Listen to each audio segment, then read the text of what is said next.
So ngayon guys, nandito tayo ngayon sa Uniqlo. Ayan, dahil hindi tayo makalabas dahil mainit, super init. Ayan.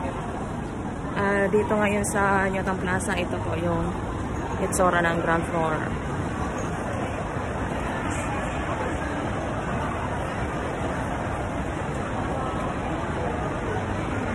Ayan, ikutin natin guys ngayon yung gilid ng Uniqlo kung maraming tao or konti. Ayan guys, ito na ngayon guys yung dami ng tao. Ayan, tambay. Saglit lang ako nawala kasi nagtabay ako kanina dito guys, dito sa likod ng Uniqlo. Ayan, ito na sila ngayon. Dami dito tambay. Ayan, lahat yan guys is mga OFW nakatambay dito sa likod ng Uniqlo.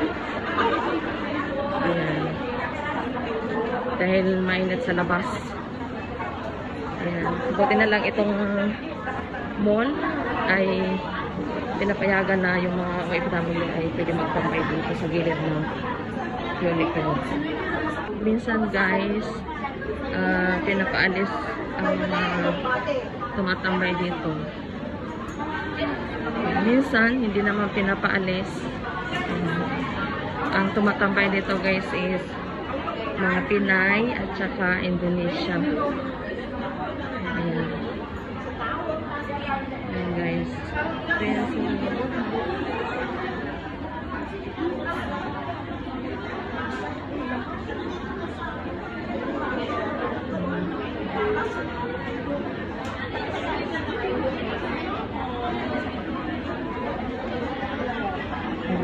Thank you so much for watching guys. God bless us all. Have a Sunday everyone. Thank you.